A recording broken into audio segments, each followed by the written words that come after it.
Hello, hello. Good afternoon, Bocas people. I hope you've had some lunch in the Festival Cafe and you're feeling revivified to hear some incredible poetry from three amazing poets. We have with us Adam Lowe, who you might best know for all his work behind the scenes at People Tree Press. He's here in his own right today as the author of Patterflash, his debut collection of poems. Give him a round of applause. Andre Bagoo, who frankly should be no stranger to any of you, the author of Narcissus, his newest collection of poems from Broken Sleep Books. Let's hear it for Andre. And all the way from Belfast, Padraig Regan, author of Some Integrity by Carcanet Press. We're really happy to have our friends from the British Council and the Belfast International Arts Festival here with us. They've been here for the duration of the 2023 NGC Bocas Lit Fest, and we hope by the end of it we will find several stirring connections between Ireland and Trinidad and Tobago. Hosting them will be Brandon O'Brien, himself a talented poet and the author of Can You Sign My Tentacle? Without further ado, over to them. Thank you.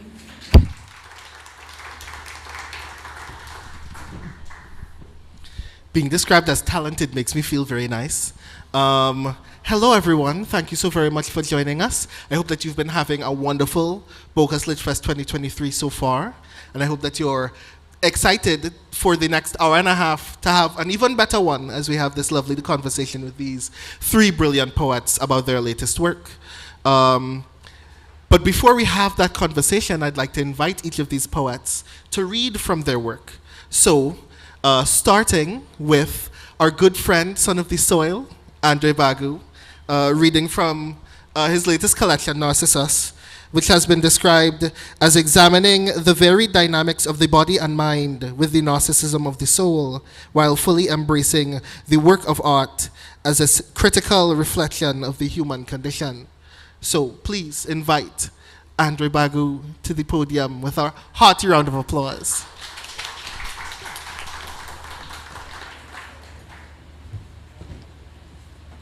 Hi, afternoon everyone. Okay, so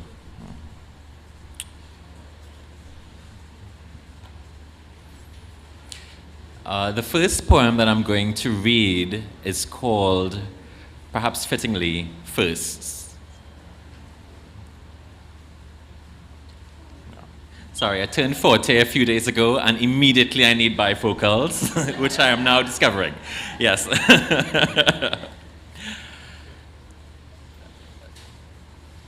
The poem starts after the fight, when I go down on my knees and caress the flower of your forgiving cock, remembering the first time we kissed, empty streets confronting us with ourselves. When I'm laid in bed, I see you most clearly, but I see him too. All the versions of you, jumbled up like the Pitch Lakes detritus. Cans, branches, minerals. I didn't realize there would be so many firsts. First kiss, her lips absolutions for sins not yet enjoyed, for being unreachable. Then the beach that yawned with serene rage and spit a man at me, his hole harbored my fealty, held me until I saw in him a mirror, a wet face. Then the professor whose library was a manifesto of yearning, for wetted fingers, for marbled hardness, and I made room for his. A new country where every day was the first day of something, and every night seagulls flew tall as dreams over fields singed by birds of paradise. All of the new, all of the old, knowledge, a budding candle, candle turning to blaze. I didn't realize there would be so many. Days clear as coming out, days of coming out and coming out and coming out, because we are all of us stars that come out, too soon for twilight, too late for dawn, And even after they die, there might still be light.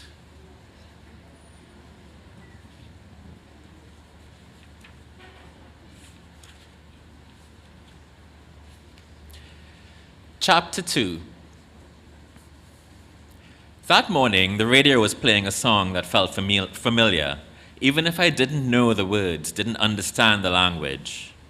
I recognized the grainy static, the tinny voice, the muffled beats as though they were my thrumming heart, as though they were the rain that had fallen last night on the galvanized roof as you slept on top of me, smelling of too much cologne, your two Venezuelan friends huddled on a bed in the corner, and something rising in their chests like bread dough, breaths, soft clouds now floating into the air. As I dream out of the house, the yard, I pass the chickens, I pass the dogs, and someone follows me. Am I remembering correctly? I have a strange feeling, as I did the night before, a feeling that there are sagas inside me waiting to be written, epics as heavy as the gold chain you wore as you thrust into me, and I tried to muffle my moans because it was all so sketchy. And even as I surrendered to pleasure, I still thought the weight of your pendant slapping my flesh was like the weight of something I might one day carry, some foundation stone, some temple. I didn't know where the taxi stand was, and I asked a man who gave me directions, then decided he would walk the short distance with me. Later, I roamed Port of Spain, knowing everybody could tell what I'd done, could smell the smoke from the club on me, could look into my eyes and see the drag queen, the pole dancer, the small room with walls of mirrors, the graveled yard outside on which footsteps crunch like whispered secrets, and groups of friends look at each other cautiously from a distance, because tomorrow is the question.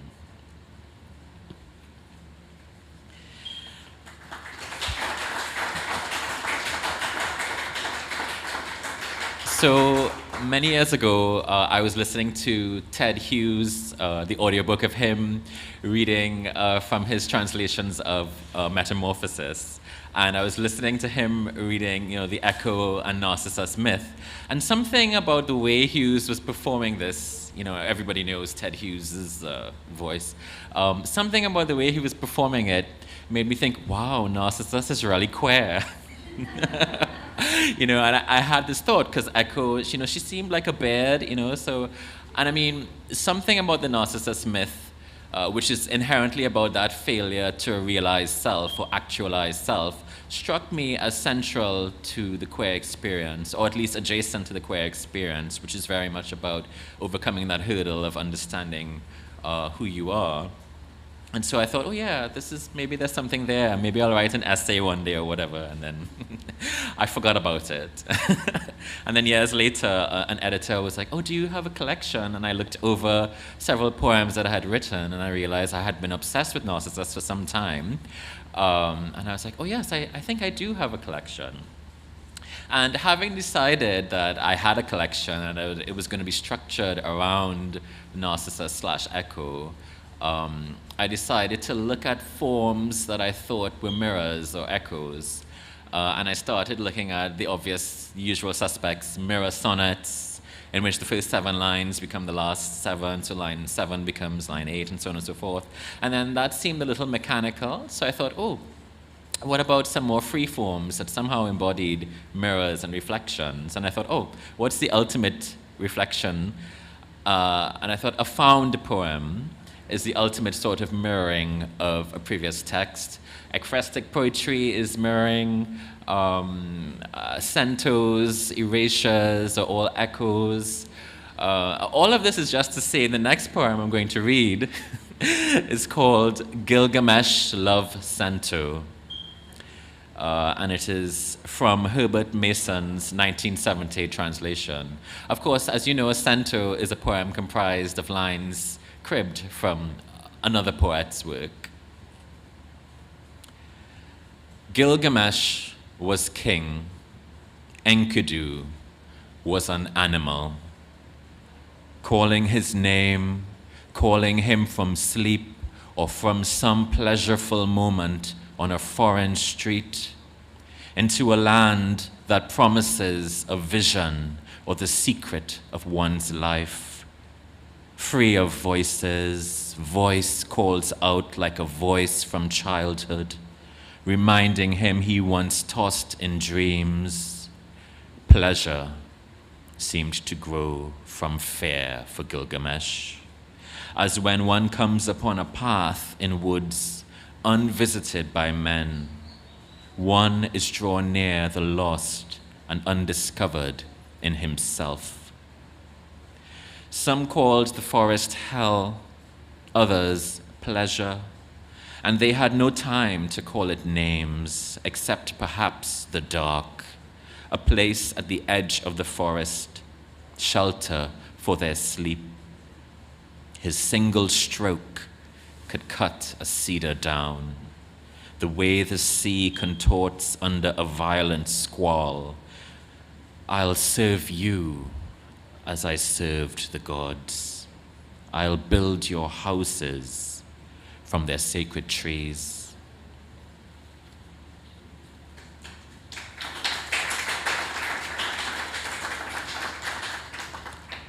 Narcissus. Into this white bed, all things are made, into a dream in which I fall into a lake, a small pond in which I disappear or am met each day with a new man, one with a hare lip, one with accusations, eyes saying no, no, mumbling self-loathing. Mirror mad, I see them through a window that makes itself into a loving opening to some place that is a conspiracy designed to keep me from myself. Who are they? Who are they? Which is to say, after the beating, my world crumbled. I couldn't show anyone my face. More of them began to appear.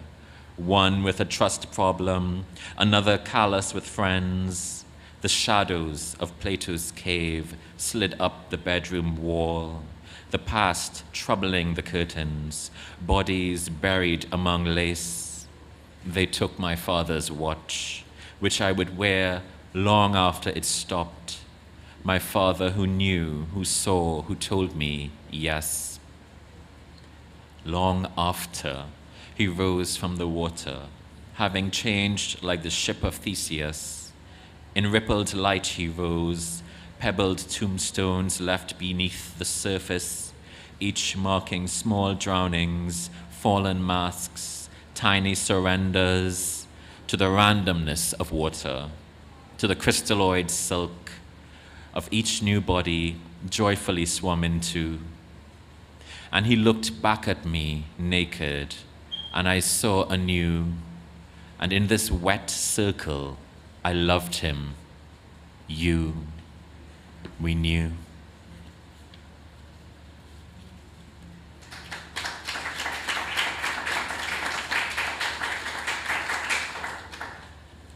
The final two poems I'm going to read were actually commissioned by Andre Bagoo. Andre Bagoo is a Trinidadian-Canadian artist and social theorist, I think. And in his book, Nature's Wild, he calls, it's something of a manifesto, and he calls on the Trinidadian queer community to embrace the animalistic discourse that has been so often used to refer to us pejoratively, to embrace this discourse and appropriate these terms and wear them as a badge of honor, as a kind of a subversion. All of this may or may not be relevant to the poems I'm about to read, who knows? Because the sky is lighter than paper, a manifesto of feathers. Blue because my wings are the bookman's pages. Blue because the island is holy, the wind high. Blue as in azure, as in cadmium, as in noise. Blue and black because kisses hurt. Blue when they saw me, they saw us.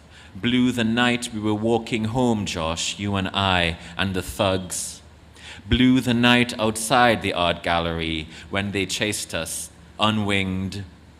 blue like Mary's robes, blue like the altar boy gown I wanted because it was fabulous, blue when they threw me out the church and I dreamt of Jesus truly blue, and the cherub has turned blue, and the angel has turned blue into Krishna blue, and I saw him one day in my dreams.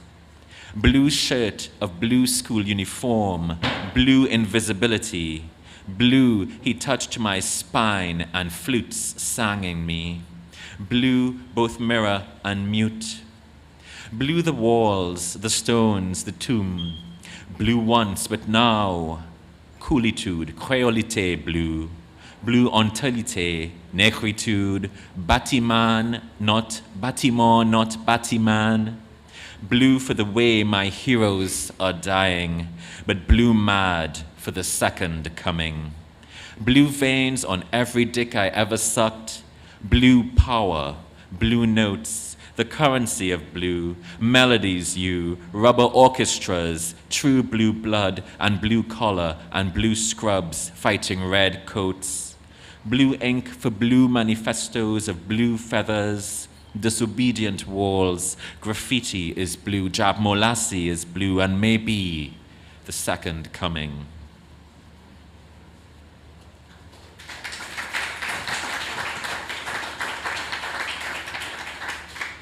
And my final poem, I think, yes, right? Yeah, is called Beastery, as it was again commissioned by Andel, and it's in relation to Nature's Wild.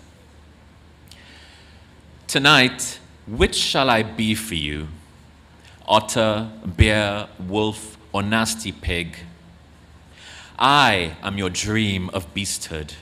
I am your snouted creature. I am your life on all fours, like the hunter turned by a vengeful god into a stag with antlers yearning upwards to the Eucharist moon.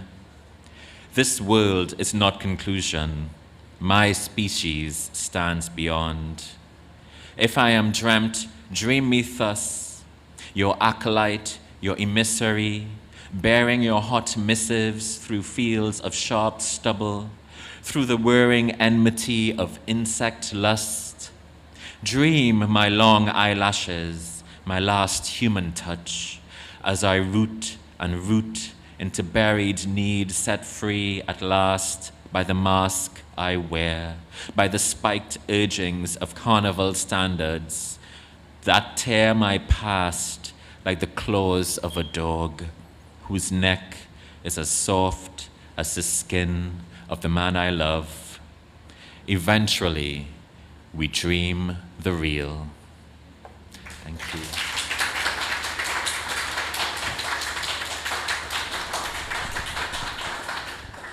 Thank you very much. Next, our wonderful guest, Adam Lowe, will be here to read from his collection, Patterflash, published by P. Paltry. It has been described as conducting the poet as a wry, humane observer of the scene, particularly as conducted in Manchester, and the persona of Adam Lowe as both actor in and narrator of his own dramas, who performs, exults, and sometimes suffers in a wide range of guises and disguises. Everyone, please give Adam Lowe a round of applause.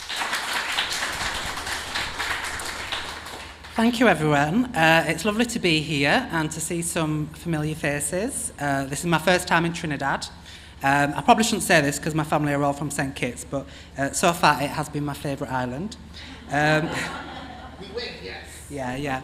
I mean, that's why everybody left St. Kitts, because I don't think there's loads going on there. So I'm going to start off with a poem called Praise Song of Bedside Fanboys, before I was even born. It's a little bit of a playful poem. It's about me, but it's also kind of about my mother. If you've ever met my mother, you'd know exactly what I mean. One time, when I was at sixth form, there was a parents' evening, and my teacher came in the next day and she said, "I met your mother last night." I said, "Okay." She says, "Now I understand everything." Because my mother is the kind of person who, she was always really, really proud of you, and always, made you feel very loved and very wonderful. But it was always because it was about her. So she'd be like, oh yes, he's so great, isn't he? He's so wonderful, yeah. He gets that from me, you know. So that was very much what my mum was like. And when my teachers all met her, they were like, oh, okay, that's why you are the way that you are. So this little poem is kind of an ode to that. I can remember the day I was born, don't you? There were meteor showers, stars that went supernova in salute. I can remember the rapturous applause outside my mum's hospital room. She had to send them all home. I remember the way the nurse held me up, then slapped the other babies for not being me. Don't you see? I was born to be a star. I was to fill the hole in the sky where those suns had blown up before. I was to shine brighter than their rays could from a million miles. All of this is true, I can assure you. My mum told me so and my dad confirmed it. I remember the world stopped for me. Did it stop for you too?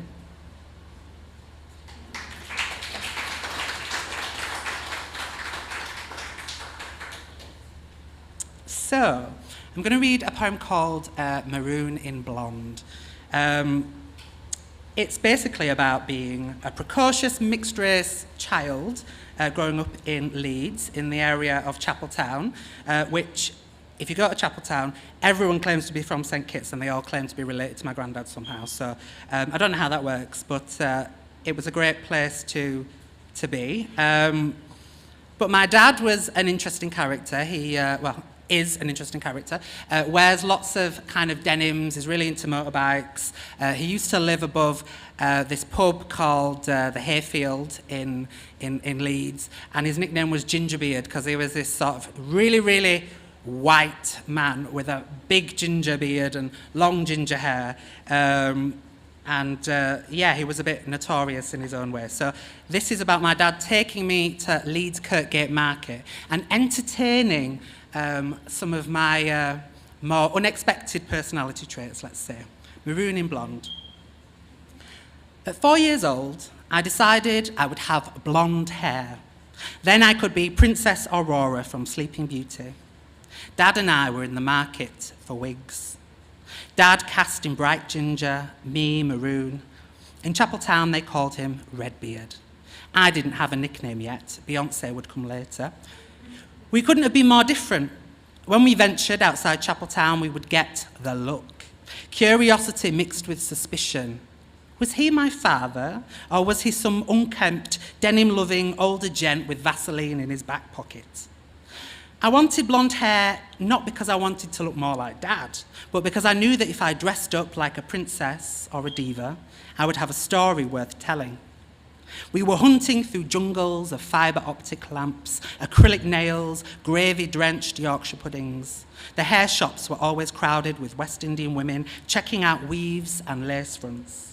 Armed with curling tongs and straighteners, they debated the Desi girls about the virtues of Empire skin bleaching cream and how far they would go to be British beautiful.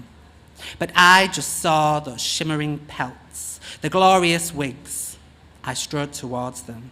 The wigs had been waiting, blonde curls, brunette bangs, red rings, each wig a queer chrysalis.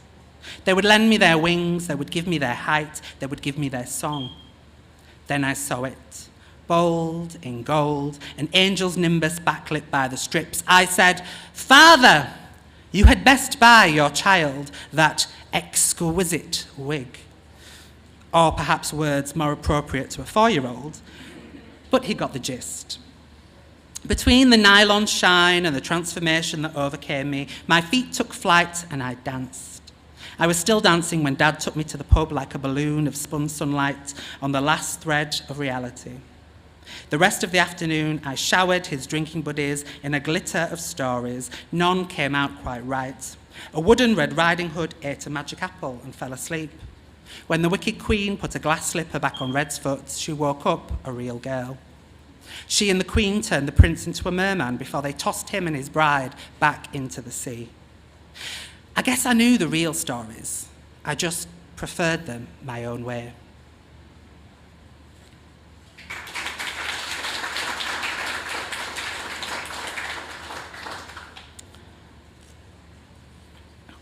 So, I know what I'll do. So this poem is called Varda That. Back in the UK, we have a gay slang called Polari. Some people call it a language, but there's only about 532 words, and most of those are about sex. So it does somewhat limit trying to be creative and using it as a language.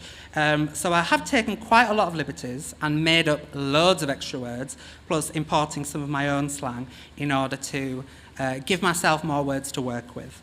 I'm not going to translate the poem. You probably won't understand most of it, and that's absolutely fine because it is as rude as it sounds, so that's all you need to know, really.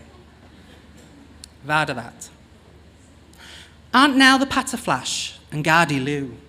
Bijou she trolls bold on Lally's slicker stripes down the dilly.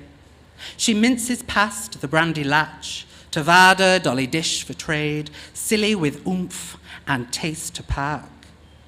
She'll reef you on her vagaries, should you be so lucky. She plans to gam a steamer and tip the brandy, but give her starters and she'll be happy to give up for the Ava. Mais oui, she's got your number, ducky. She'll cruise an Ome with fabulosa bod, regard the scotches, the thews, the rod, charpering a kazi for the trick. Slick she bamboozles the ogles of old Lily Law. Swishing through town, half Michiganer, she blows Lemors through the oxy at all the passing trade. She'll sass a drink of Aqua de Vida, wallop with Vera in claw. Nelliada her voces chant, till the nurture with panache becomes journo, till the sparkle allows the munge out of guard. But Shada she's got nada, she aches for an affair, and dreams of Pogie through years of nicks. The game Nancy works, not for her. She prefers a head or back slum to the meat rack. Fact is, she'll end up in the charpering kazi of Jennifer Justice. What is this queer ken she's in? Give her an auntie or a mama. The bones isn't needed just yet. Though she's a bimbo bit of hard, she's royal and tart. And girl, you know Vardering her eek is always bona.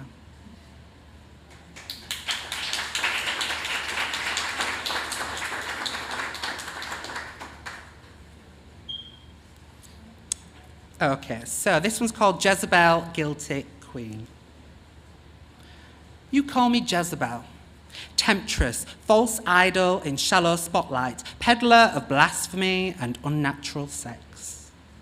You call me guilty, unsuited shock slut of back alleys, siren seed spilling in the thrashing of night. You call me a queen, paint me Anne Boleyn, paste on my makeup, sharp set and glittering.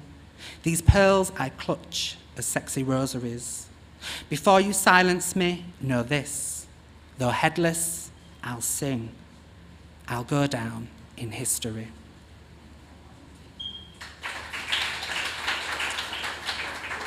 So I think probably time for just one more. Yeah, so I'll do a short one, okay. I'll do Bone Railroad. I will clutch your bones together into a coral palace at the bottom of the sea. I will sing hymns to celebrate you in the vault built from your ribcage. The stained glass I will blow from your dreams. Who cast you down here like a bone railroad from Africa's west coast to the Americas, the Caribbean? Wales will worship you. I will come down and sit upon your coral throne and remember who you were. I will unearth your stories, find the ships that discarded you, and sink them all. Thank you.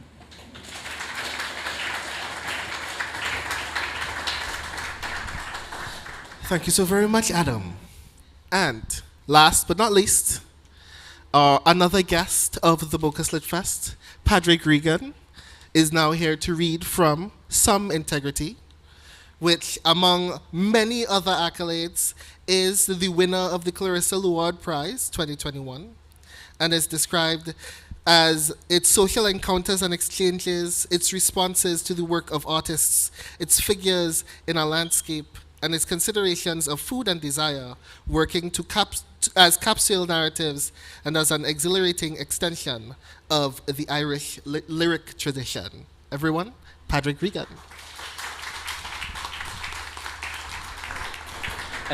How's everyone doing? I just want to start by saying what an incredible honour and privilege it is to be here reading poems for you, and I'm very grateful to BOCAS and the British Council for bringing me here. I'm going to read a few poems from Some Integrity. Exactly how many I'm going to do depends on how much nonsense I decide to talk in between them. The first of these is called Pitcher Plants. Do you all know what pitcher plants are? They're those kind of plants with modified leaves that sort of hang down from the forest canopy or wait on the forest floor for little creatures to drop into them and be digested. Pitcher plants. I loved them when I was too young to think of condoms, when I saw them bunched and hanging from the iron skeleton of the old greenhouse. Like quicksand, they occupied more space inside my head than they have come to warrant. I thought balloon. I thought soft bell with a liquid middle. I thought wet glove for a single finger. I knew they do what mouths do, but I didn't know the half of what a mouth could do. And now I can't decide if I want to live like this lipped trumpet, whose only closure is a leaf-thin leaf that isn't big enough to plug its open throat, and who accepts whatever comes its way, the living, the dead, and all their mixed excretions. That there is grace in suffering is not an excuse for suffering. I know this. I know my jaw when it aches. I know my teeth.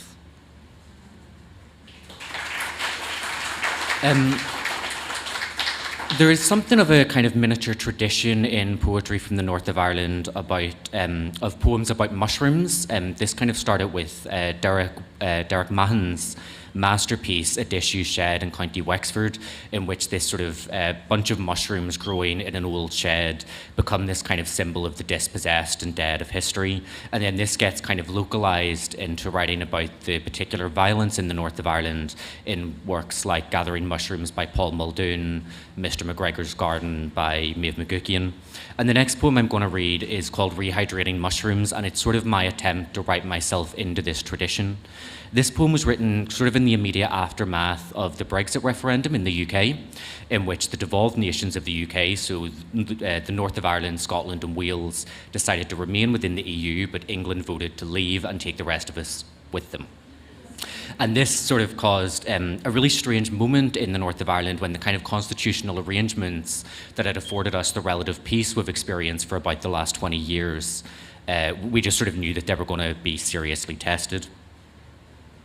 Rehydrating mushrooms. I'm thinking of how mushrooms will haunt a wet log like bulbous ghosts, of how a mushroom may be considered a travesty of a flower in the way that a wolf may be a travesty of a grandmother. Personally, I don't believe in ghosts, but it has been 3 months since a man was shot in a street just next to where I live, and now it seems the ghosts are everywhere, in clouds that stay around the fringes of the sky, in a blur in a photograph when the camera jerked away, in a thumbprint smudge on my glasses lens. When I add water, the mushrooms swirl like dull confetti. They begin to print themselves onto the water, their flavour. A week without rain is enough to set my skin ticking, so when it comes, prefigured by the smell of it and thunder playing at the edges of earshot, I go out to greet it in a tracing paper thin dress, no tights, and it falls on my head like a bolt of gauze, and in undisclosed locations, bodies seep into the water table. It is the first Monday of June 2016.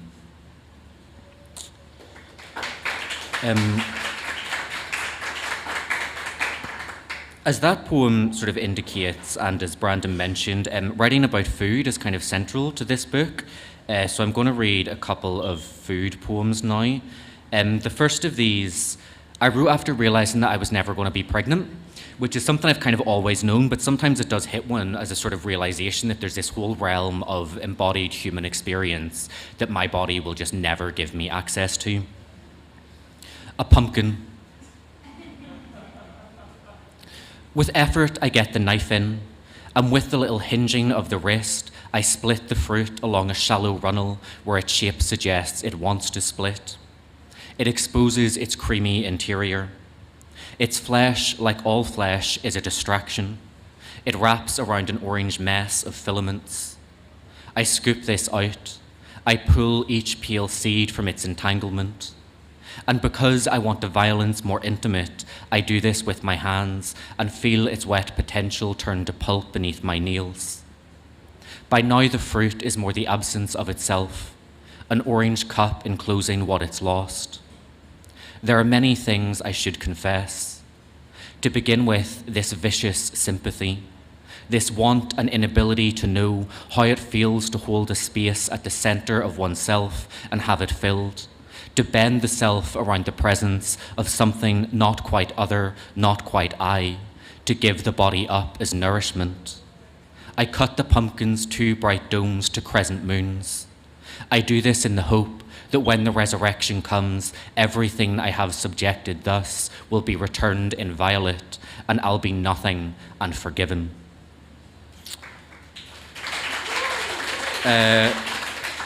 Andre and I were out dancing last night. Adam was being very sensible and decided not to come. And Andre and I had a pretty interesting conversation about about writing about sex and about the sort of awkwardness of reading sexually explicit material in front of an audience. And I don't tend to write very explicitly about sex. I prefer to sort of sublimate sexuality into images and objects and metaphors. But I'll read this next poem for Andre. It's called Fidelity. Does it bother the apple that these teeth, now cutting through its pale green flesh, were, not so long ago, pressed into my earlobe with just enough force to bring the blood to the skin, but no further? Does the apple mind that the lips on which its juice is smeared still faintly taste of my cum? Would the apple be concerned if I said it was not an apple, but a quince, a plum, an apricot, or a fiction? If the mouth now grinding it were not a mouth, but a space I've shaped to hold the desire I've nowhere else to put, but here, right here.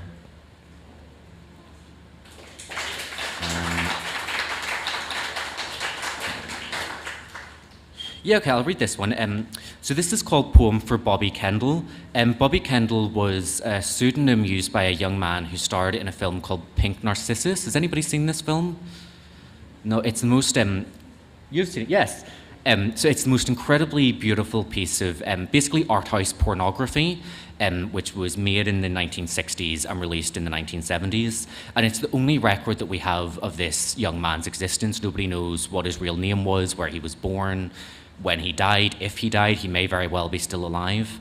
But I was watching it recently, before writing this poem, and I was thinking about how sort of engaging with queer media prior to the 1980s, particularly queer erotic media, prior to the 1980s, you always kind of view it through this elegiac scrim, knowing that a lot of these people died. Poem for Bobby Kendall, who does not exist, and who is lying on a bed whose frame is a diorama of swans advertising their monogamy, whose robe would be dangerously sheer if he or his ass existed, who is lousy with pearls and dancing, whose decor would put to shame the most libidinous of courting birds, who by the candelabra's orange light is seductive as meringue and pliable as metaphor, who maps according to its Johns the city that does exist beyond the window of the room he lives his made-up days inside. Oh, Bobby, the street is a rat's nest of contingency and neon and steam from the subway grates. A storm is blousing in from the mad Atlantic and pitching the world to its own diagonals, and Bobby, this is the least of our concerns. The future is, as futures often are, just history we haven't memorized, and I cannot say if you survived it. I'm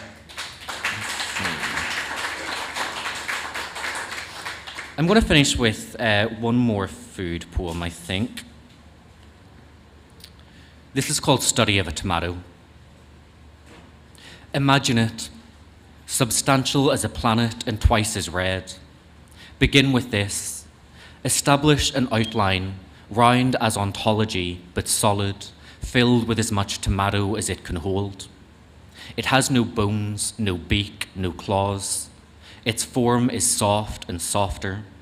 It is mostly juice, which is not blood and not unlike it.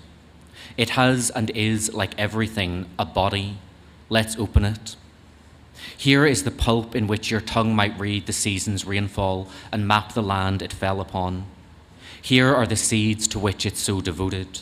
And here is that little green nipple you've likely by now plucked out, which implies the vine and all its red brethren.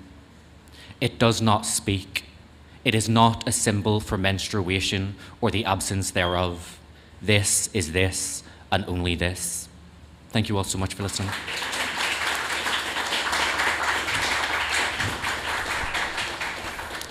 Thank you all for sharing. I want to indulge you all and ask you all to read for the rest of the panel, but that's not what I'm allowed to do, so we won't. But this is a lovely opportunity for us to talk more about your collections, about what meeting places come between them and what they can reveal for the reader. And one of the questions that I'd like to ask is an evil question. As a poet myself, I am typically loath to hear people ask me this question, so I tend to rephrase that question. People like to ask poets, why poetry? As if to imply that it is somehow simultaneously too difficult and not worth the effort. But instead, I'd like to ask that in a different flavor, which is, what is it about poetry do you believe reveals or disguises even things in ways that prose may not or cannot? And I'll start with Padraig. Yeah, that's an interesting question. I guess for me, poetry, and this is sort of going to sound a little bit strange because poetry is in many ways the most kind of formally constrained genre of writing, but it's kind of liberated from a lot of expectations that other forms of writing have. So I don't have to follow a line of argument or a line of narrative. I can just be guided by wordplay, by sound, by rhythm, by these kind of, I guess, aspects of form. No, I write essays as well as writing poems. And for me, it's kind of like if I feel like I have something that I want to say, or if I know what I want to say, or if I want to do a particular kind of thinking, I'm going to write an essay. Poetry is for me much more a space where the language itself can kind of guide me into thoughts that I didn't realize I had or didn't realize were possible. So my sort of mentor figure was the great Irish poet Kieran Carson. And one of the first things that Kieran always tried to instill in those of us who went to his classes was, if you know what you want to say when you begin to write a poem, don't bother. Write an essay, write an article, write something else. Poetry is a space where it's a space of discovery, you know. Nice. Anno. It's a good question. I mean, for me, so I was kind of talking about this in the workshop that I did yesterday. I feel very much that, for example, a novel exists in a different kind of space than a poem. A novel, has got all this space for you to leisurely just amble about and explore things and kind of do things in a much more leisurely way.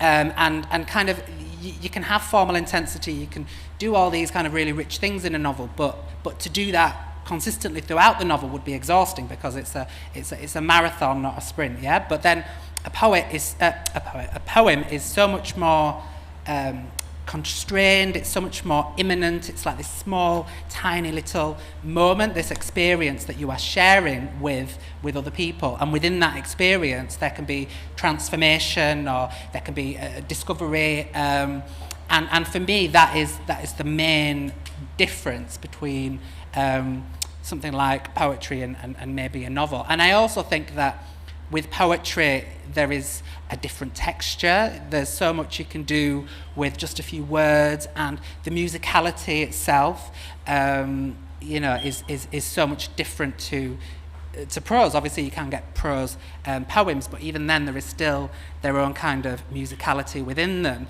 And so, for me, that really speaks to who I am and my interests. It's that combination of the intensity of an experience, the musicality, the kind of the texture of the poem, the medium of it as conveying something in a way that perhaps other things might not be able to do.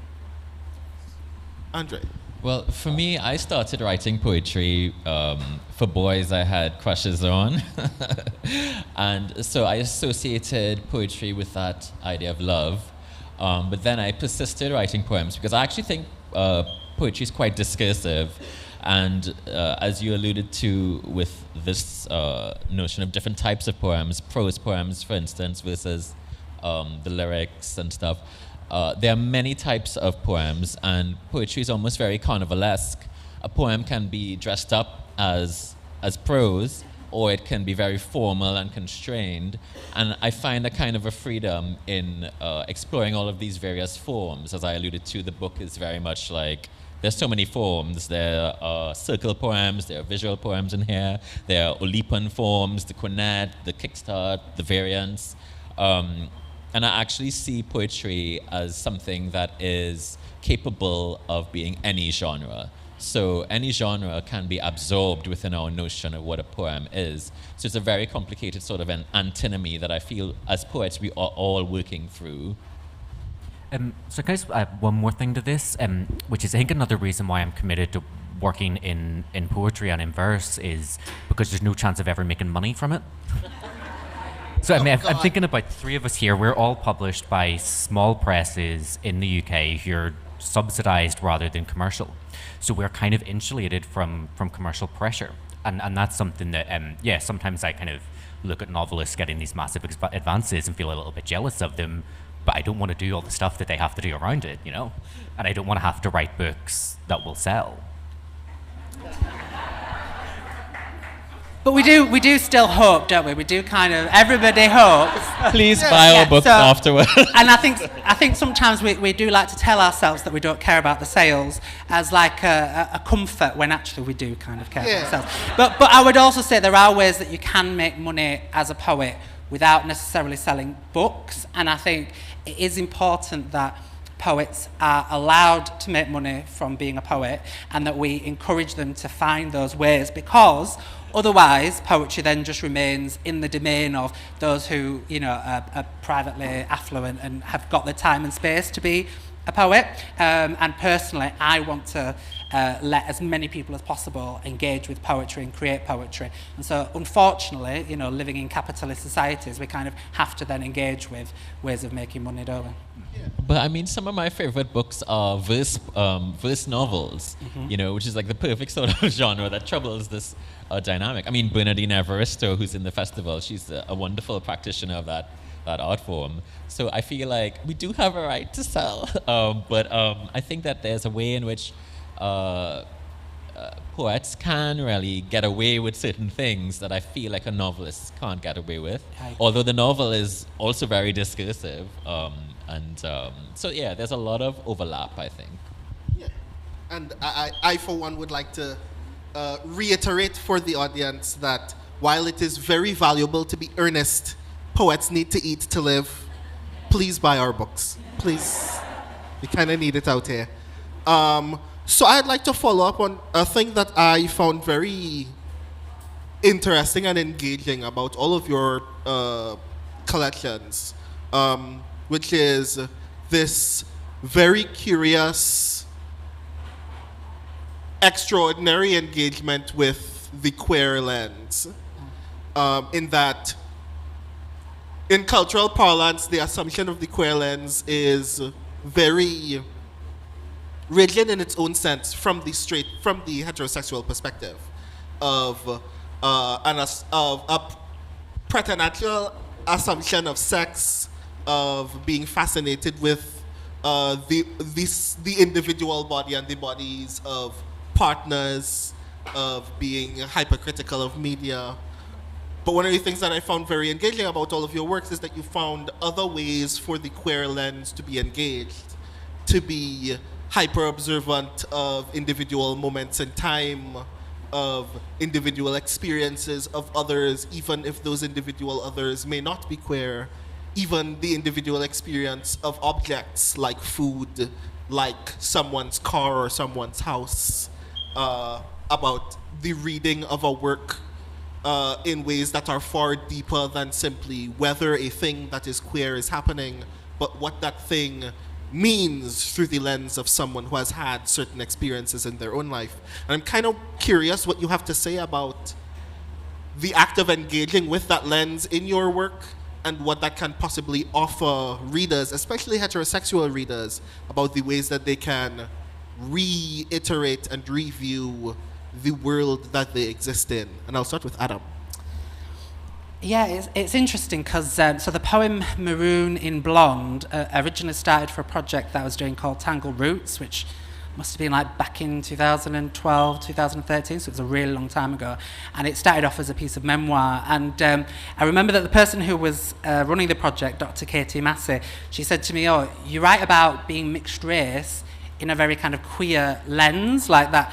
There's a lot of overlap between the two, and that kind of was a bit of a light bulb for me. And I was like, yeah, actually, I've always liked these things that kind of trouble the boundaries, where there's slippages and things don't quite fit neatly into categories, you know.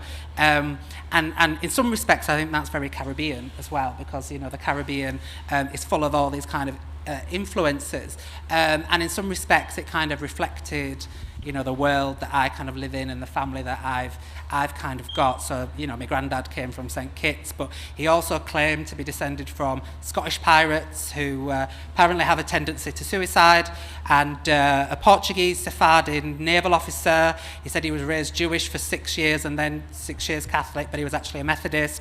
And then we've got like a cousin who's married a Jewish woman and got 2 Jewish kids. We've got some Irish travellers on the other side. My nana, she was Irish on her side. So we've got this huge mix of things going on in the family. And like with something like Polari, the slang that I use, that kind of pulls from all these different languages and mangles them together. And to me, that's really kind of vibrant and beautiful, like this mosaic of being where little bits of lots of things pull together. And for me, that's the value in queerness, in that it lets you see things, you know, beyond this kind of binary. I think a lot of black poets do that anyway. They might not call it, you know, queering the work or whatever, but I think there is a lot of that where we're playing around with form and boundaries and edges and things, and I like that, yeah. Andre. Yeah, I think I am interested in queer readings of classic texts, and so there's the opening poem of the book refers to the classic text Epistemology of the Closet by E.V. Sedgwick. And you know, her work has, you know, involves rereading Henry James and so on and so forth in a way that excavates perhaps suppressed readings of classic stories, and hence the Gilgamesh Centaur I just read was like an excavation of that. So I'm not so sure about a notion of a queer lens, but I understand what you're saying, you know, because for me, I come at it from my perspective of my lens. What is my experience, you know, and what is my story? And if I don't tell my story, or if I don't share my experiences, who's going to do that? You know, so it's not necessarily a matter of rejecting a heteronormative gaze, but it's a more positive thing of centering my own within this noise of discourse within literary criticism and tradition. Padraig. Yeah, so there's a couple of things that come to mind for me here.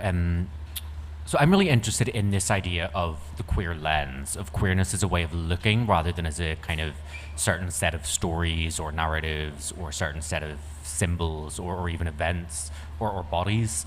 Do you know the etymology of the word queer? So the word queer comes from an old German word, quer, which means something like oblique or slantwise or at a strange angle or perhaps bent. So I'm interested in thinking about a kind of spatiality of queerness or a perspective of queerness, about queerness as a way of approaching things.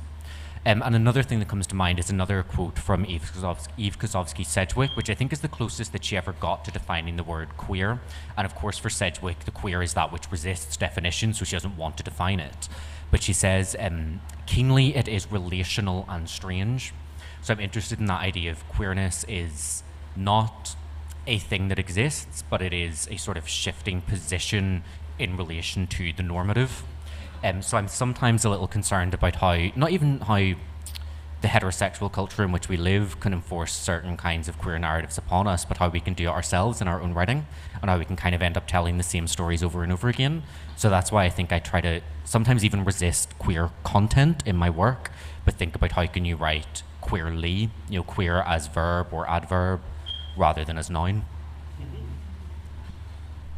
that very neatly segues into another question that I very eagerly wanted to get your perspective on. As queer poets, there's often an expectation in the world of most queer art in general that trauma is part of the package, that part of engaging with the queer identity, as engaging with many other marginalized identities, is shaped by experiencing suffering and describing it in great ornate detail.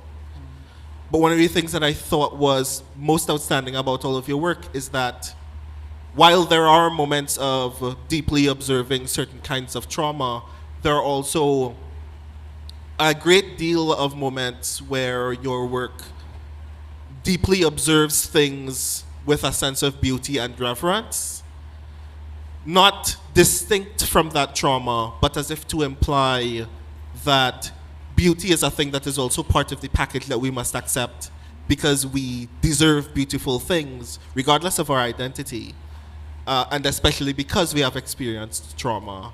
And I'm kind of curious specifically about your specific engagements with beauty in the frames of your own work, the things that you find beautiful and what is beautiful about them, about those things.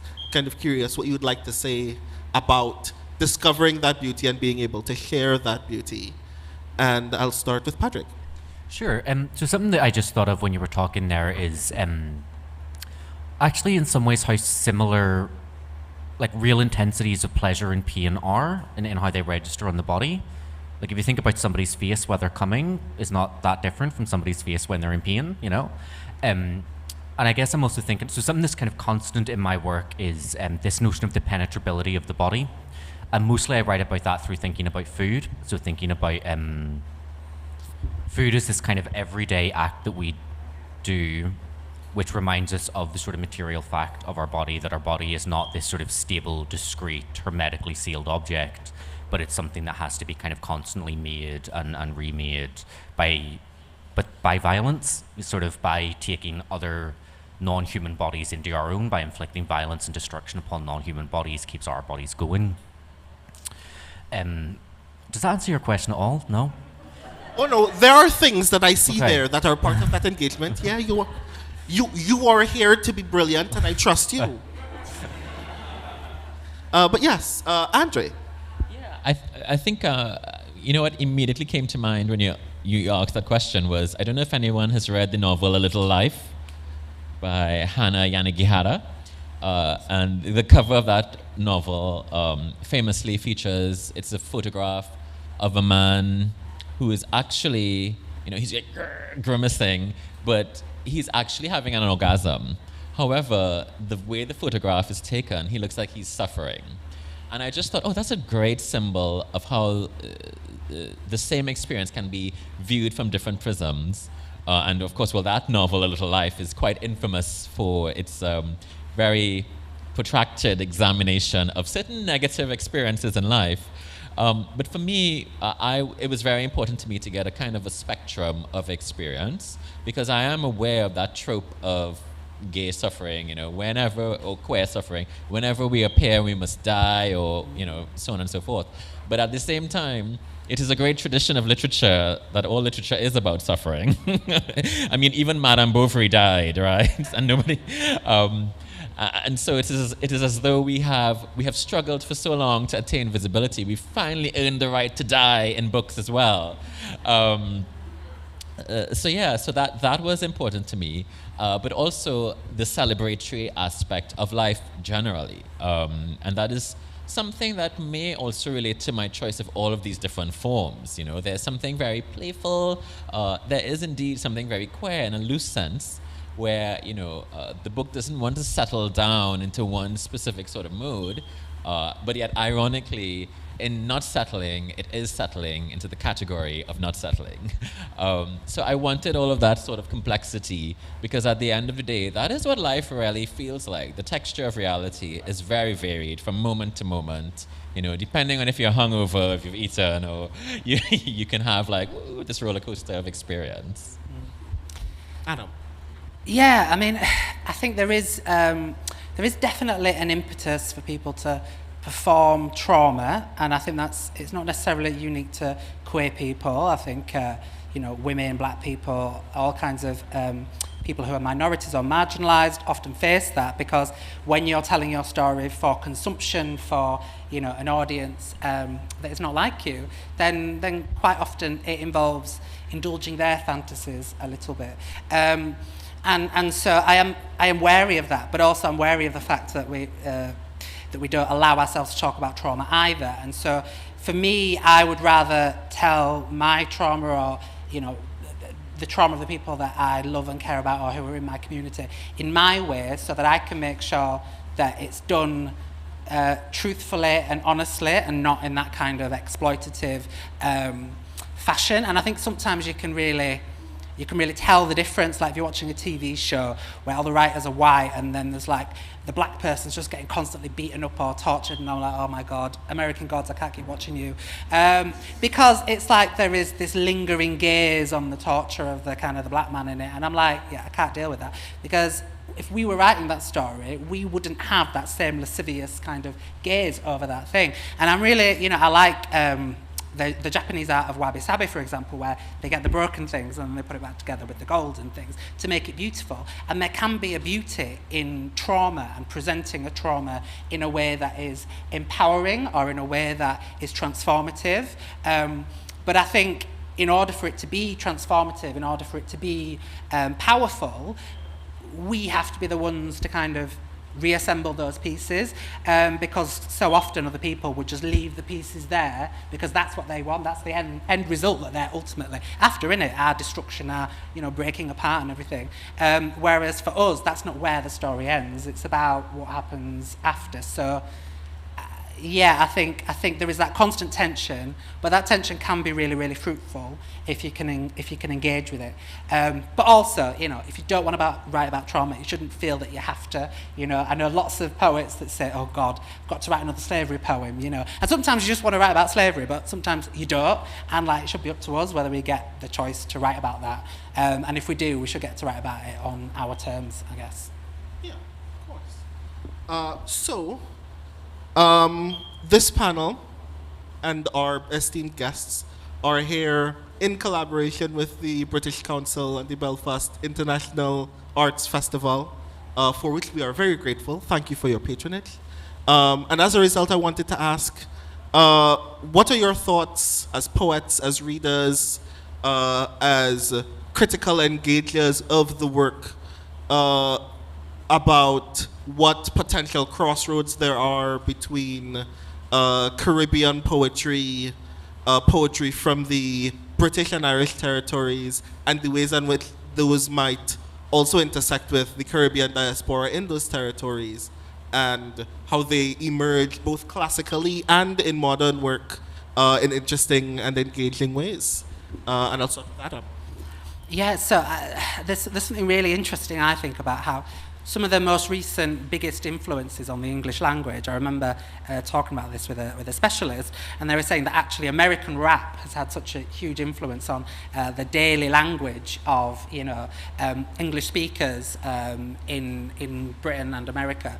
And I think within Britain as well, there's been a definite influence of, say, Black British music, a lot of which is Black Caribbean, in origin. So there is this really interesting thing where we are setting some of the facets of culture, people from the Caribbean, people who are Black, and shaping that culture in a way that's quite interesting. Sometimes, it can be negative as well, like there's, appropriation and, people thinking, oh, it's fashionable now to look Black, so we're going to kind of change our hair colour and make ourselves look Black even though we're not. But, and there is a lot of that. Like, I remember when we were kids, lightness of skin was really cool, but then there was a sudden shift, and then all the white girls suddenly, started putting on all the fake tan and changing the hair and everything. But I think in terms of poetry, it's interesting to see how there is that back and forth as well. I think, especially recently, I've noticed that there's been a huge interest in Caribbean poetry in particular, since I started working at People Tree Press, so that was 13 years ago. there really has been a big explosion in it, and especially with Trinidadian writers as well, and so it has almost become fashionable in some ways, which in itself is a risk, is a danger, because whenever things are fashionable, they can become unfashionable as well.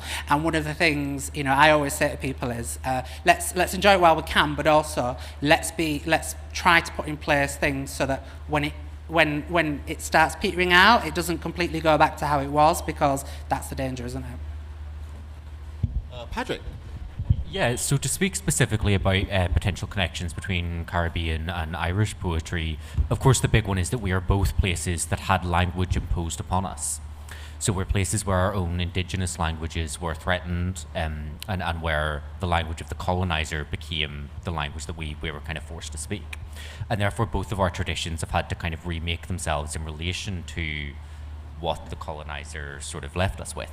And so I'm thinking particularly about the great friendship and long-standing connection and very generative friendship between Derek Walcott and Seamus Heaney, who were both really engaged in this process of working out what is respectively the Irish and Caribbean relationship with the English lyric tradition. And I think about that great quote from Seamus Heaney where he talked about, he described his sort of poetic project as trying to make the English lyric eat things it had never had to eat before. And it seems like in the Caribbean and in Ireland, these processes have diverged massively, of course. And I think that in the particular sort of Irish/North of Irish tradition that I work in, it's much more about keeping the shapes in place, but trying to ironize them from the inside. So I think of somebody then like Maeve McGookian, who was another really influential sort of figure for me, who writes what look ostensibly like fairly standard English Irish lyric poems, but they are complete nonsense. They have this sort of strange, dreamlike quality to them. They're all actually collages from other texts, but she really hates it when you find that out. And she talks about it as, in her words, wanting to inflict a violence upon the English language. So in Ireland anyway, it's kind of, we get these shapes and these resources from the English tradition, work inside them, but almost as like a kind of maggot inside them, sort of eating them from the inside out. Andre. So I was thinking of two things. Just a few days ago on this stage, I think Celeste Mohammed and Kevin Jarrett Hussein were in conversation, and Celeste made this point about how things like the internet have made the world a much smaller place. And I was thinking of the grand Caribbean tradition of intertextuality. The Caribbean has always been a very diverse, varied place. Everybody in the Caribbean is from somewhere else, quite literally. And so we've never really seen ourselves as separate from the rest of the world or separate in any way from, global English letters. And intertextuality is a prime example of that. You mentioned Derek Walcott, like one of the most famous exponents of that. So I feel like in that sense, there is indeed no separation. But the second thing I was thinking of is what is at stake increasingly in all countries, it's becoming the same thing. And when we think of the queer experience and issues of rights, for instance, there is right now a tremendous sort of rollback or pushback. And I think here, locally, I think of the failures are just so myriad. It starts on the political level, then the legislative level, which is of course inflected by the colonial sort of era laws that are still in force. And then it's also on the social level where there's still queasiness and discomfort at the notion of difference. So I feel like that is the fundamental sort of connection between spaces now. There's almost as though there's a queer diaspora that is under threat in all countries of the world right now. So, with our few minutes remaining, I would like to open the floor to the audience for any questions that you'd like to share for these wonderful speakers to answer. I will add, because I trust you all and love you all, that while a question and a comment do come in similar shades, they do have different shapes, so we are aiming specifically for questions. But I'd like to hear what you'd like to ask all of these lovely poets.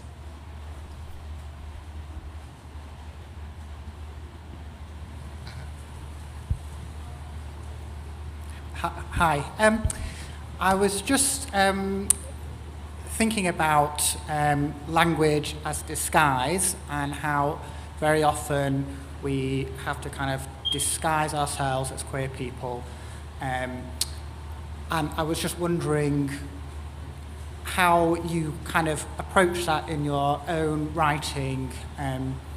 How do you use language to disguise and to reveal, and in kind of revealing the mask, does that kind of destroys the disguise, because then you've kind of revealed how it works? Does that make sense?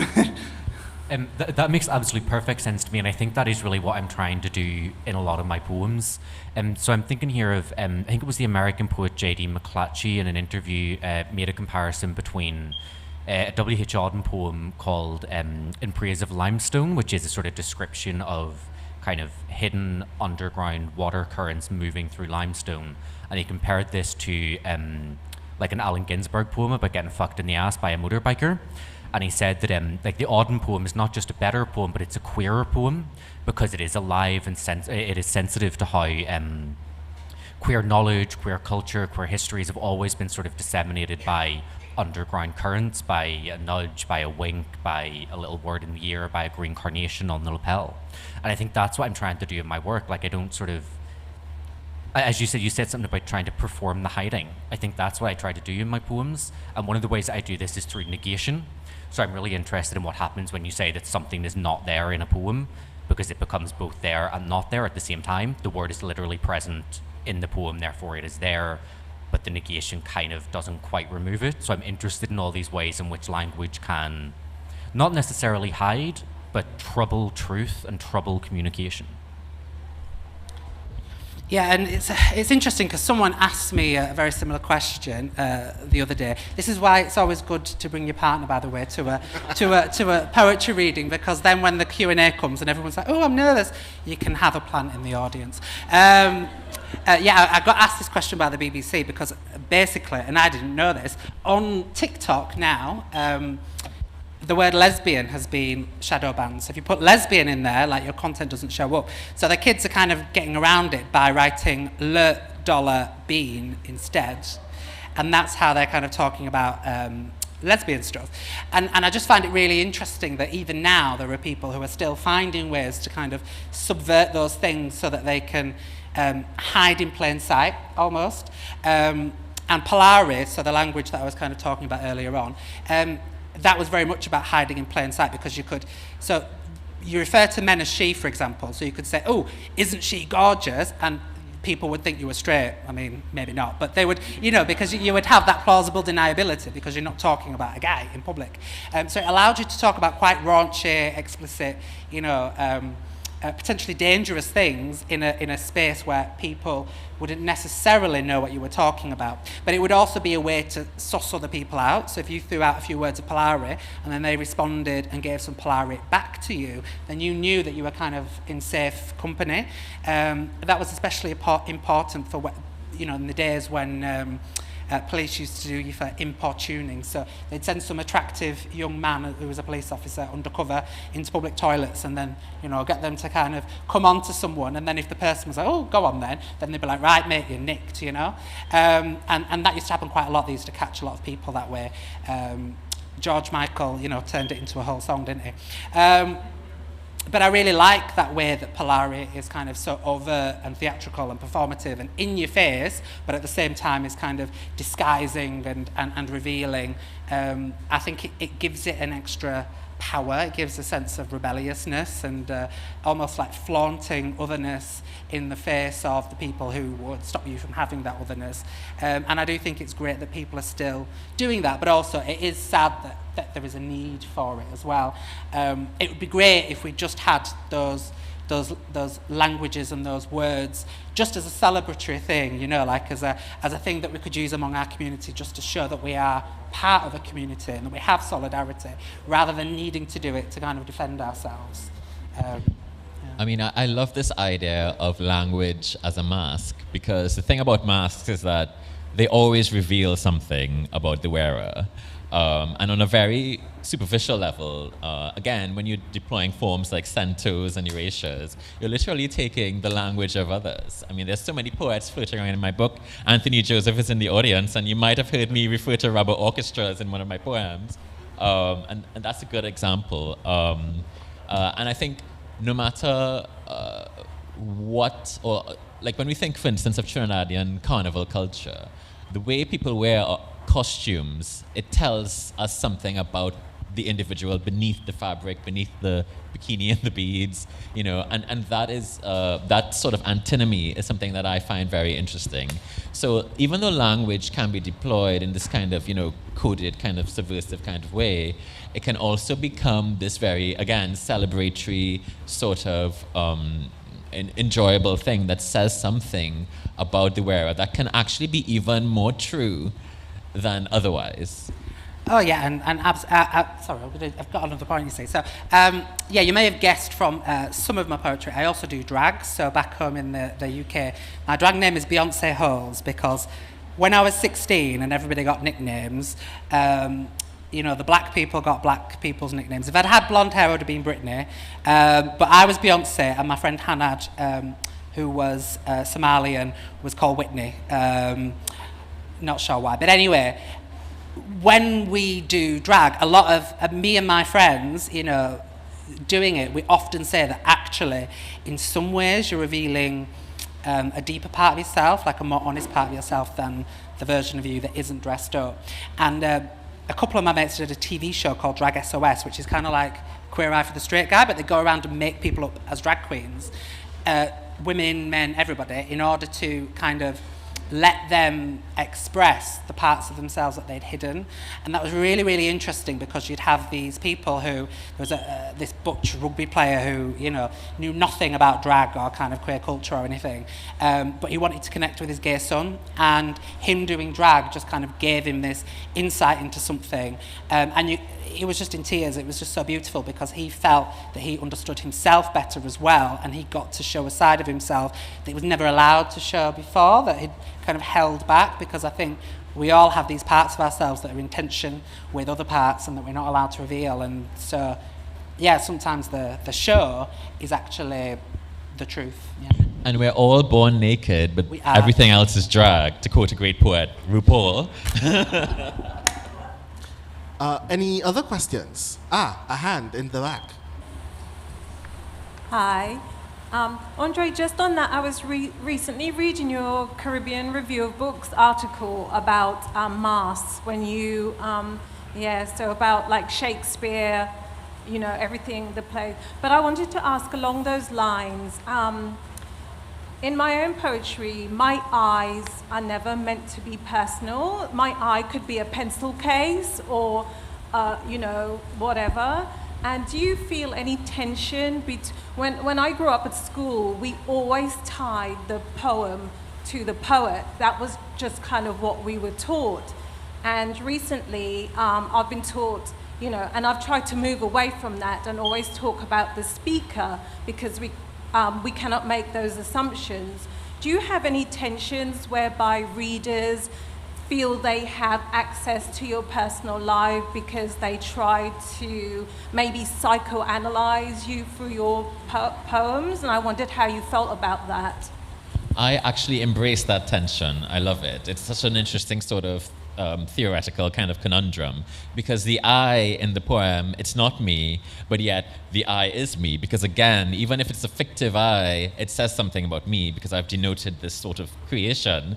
And I also write fiction, and when you write stories with, you know, all of these boys and whatever, everybody's coming up to me like, oh, Andre, I'm so sorry about that experience that you had with that guy. And I'm like, no, it's fiction, it's an invention, some of it, you know. But I love that, because to me, it goes back to this idea of connecting with audiences and seeing, for instance, poetry as what Robin Robinson calls empathy machines.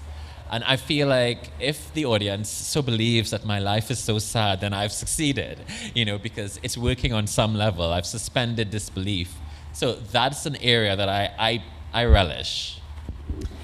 Yeah, I mean, Safia was on the stage the other day and was talking about this as well, because she was saying even the things that you choose to leave out say something about you, because every decision is a decision, right? And there's a person behind that decision.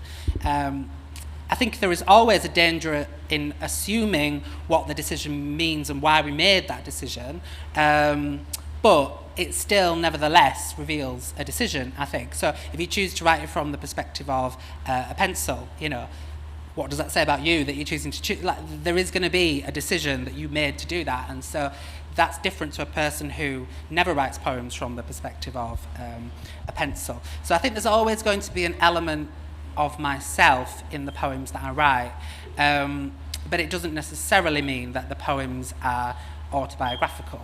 And I think sometimes there is a pressure on poets especially to kind of perform kind of confessional, yeah? So to go on stage and be like, these are my innermost, darkest secrets, and kind of unburden themselves for the titillation of the audience.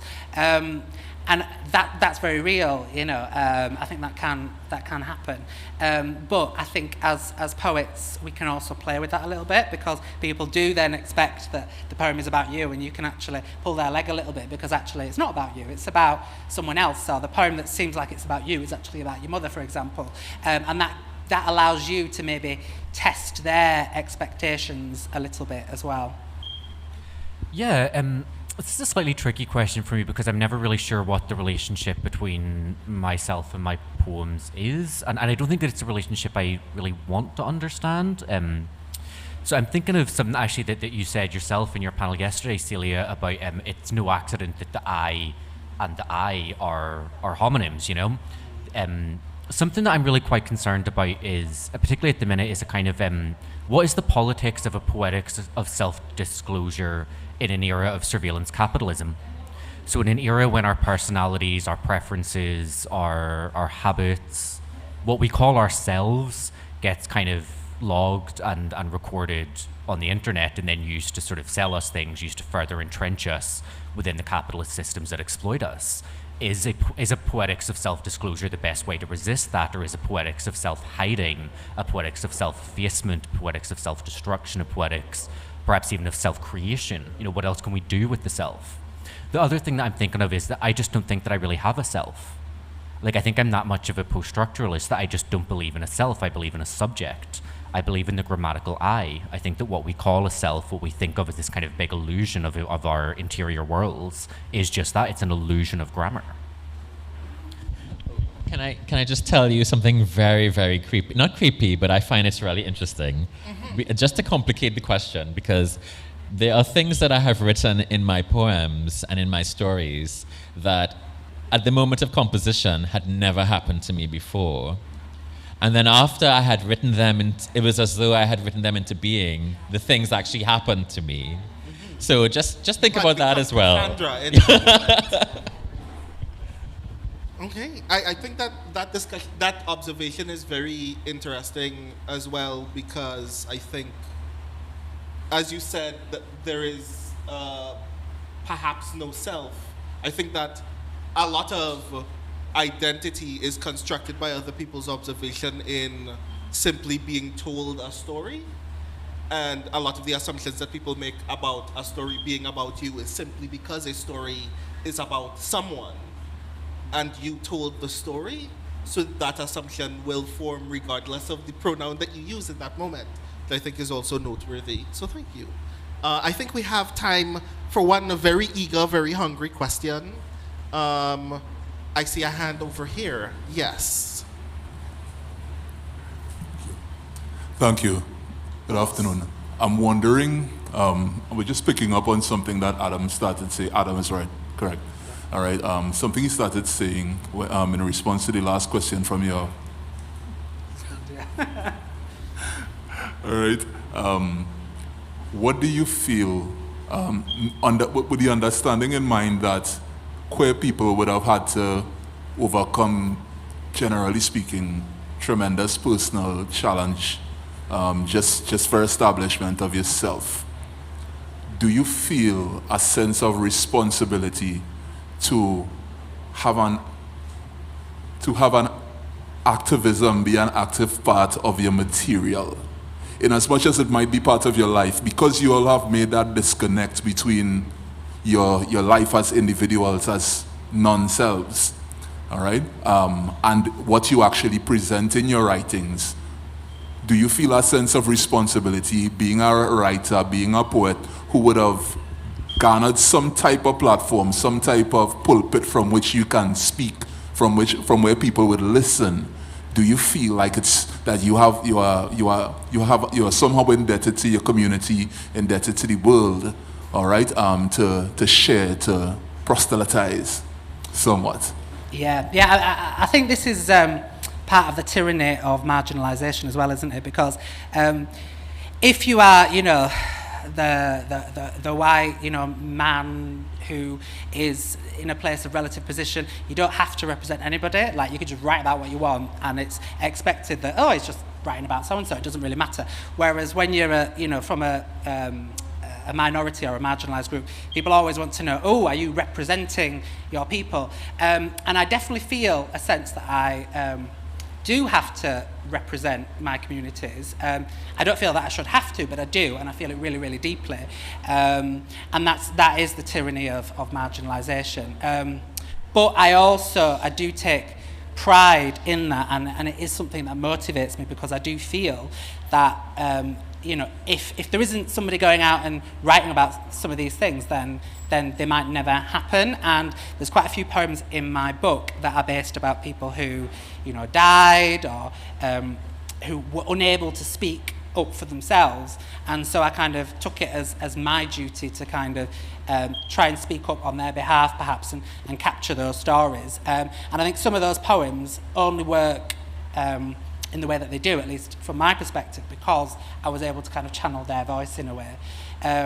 So it is a blessing and it is a curse, but also it's something that I think I'll wear proudly, because for me it is one of the motivators for writing. I know that's not the same for everyone.